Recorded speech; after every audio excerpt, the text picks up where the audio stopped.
జై శ్రీమన్నారాయణ.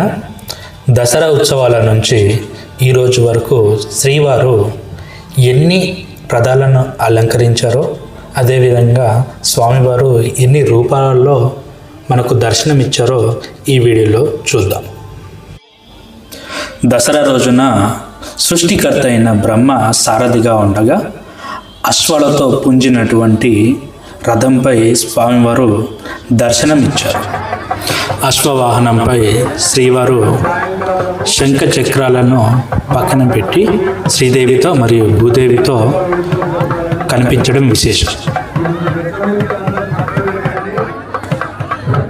మరుసటి రోజు శ్రీవారు ఒక్కరే పల్లకిపై విచ్చేస్తూ శ్రీదేవిని మరియు భూదేవిని తన వక్షస్థలాలపై చూపించడం విశేషంగా మారి భక్తుల రద్దీ పోటెత్తుతూ చాలా అద్భుతంగా కనిపించింది.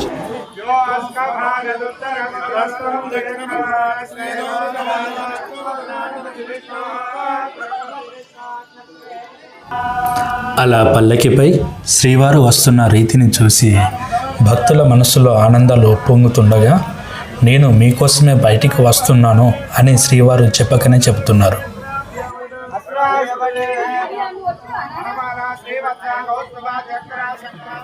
ఆ మరుసటి రోజు శ్రీవారు గజవాహనాన్ని అధిరోహించగా, అది గజేంద్ర మోక్షం నందు గజేంద్రుడికి మోక్షం ఇచ్చిన తర్వాత కనిపించిన ఘట్టంలాగా ఆ గజరాజే నిజంగా ఆయన్ను ఊరేగింపు చేస్తున్న విధంగా చాలా అద్భుతంగా కొనసాగించడం విశేషంగా మారింది.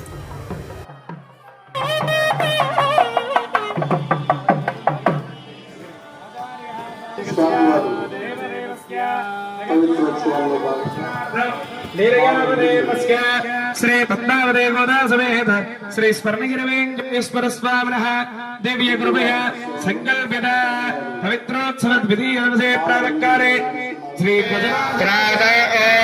ఆ తరువాత శ్రీవారు శ్రీదేవితో మరియు భూదేవితో హనుమద్ వాహనాన్ని అధిరోహించగా, హనుమంతుల వారు చాలా ఆనందంగా శ్రీదేవిని భూదేవిని శ్రీవారిని మోసుకుంటూ వస్తున్నారా అన్నట్టుగా కళ్ళకు కనిపించే విధంగా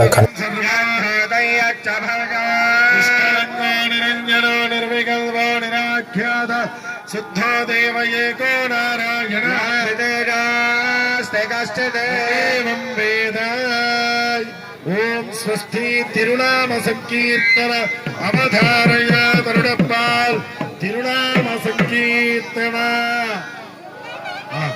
గోవింద. ఇలా గోవిందనామాలతో నిన్నటి వరకు జరిగిన ఉత్సవాలను చూశారు కదా. మరి రేపటి నుంచి జరిగేటువంటి ఉత్సవాలను మరొక వీడియోలో చూద్దాం. సబ్స్క్రైబ్, లైక్ చేసుకోవడం మాత్రం మర్చిపోకండి.